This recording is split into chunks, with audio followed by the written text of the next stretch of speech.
Next up, talk about entitlement nation.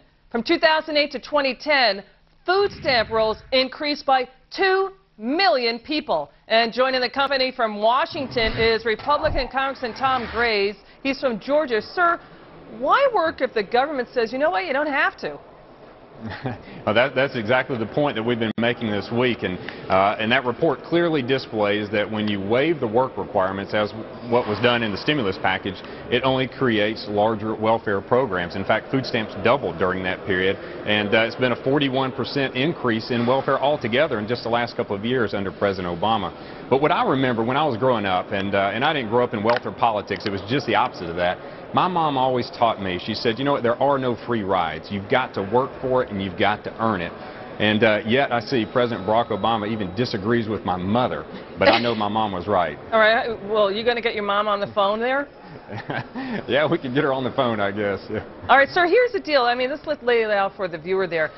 Basically, what we're seeing is people who are 18 or up to age 49, these are able-bodied individuals. They're now on food stamps. But, you know, we've got other media saying, wait a second, you know, any criticism of this is all wrong. We've got a 20 hours a week work week. Basically, they got to put in 20 hours to get those benefits. But what do you have to do to get the 20-hour compliance thing in? Well, really, it's just a few things. One, you've got to be preparing for work. You've got to be working, and this is about able-bodied Americans who are receiving a benefit from the government. And clearly it was there for transitional periods. It was never meant to be something that you live off of.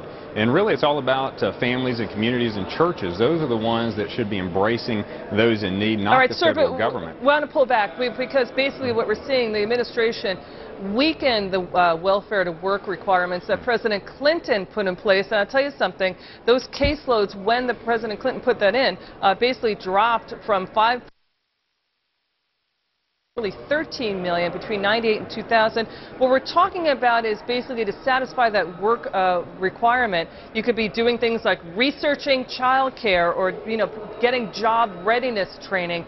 What do you make of it?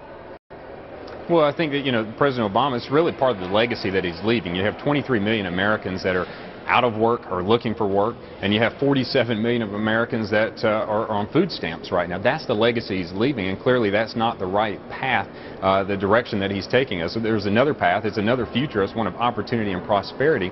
And in the current law that's in place that Bill Clinton signed into law, it was bipartisan support, was working. It decreased poverty and it got folks back to work, but it also allowed for a little bit of a transition time. And President Barack Obama is just circumventing Congress altogether, you know, as well as his party back in the 90s. The supporters of the administration will say, wait a second, hold on, we're in a record economic downturn we haven't seen since the Great Depression. Some of those numbers may be the result of that. What do you make of that criticism?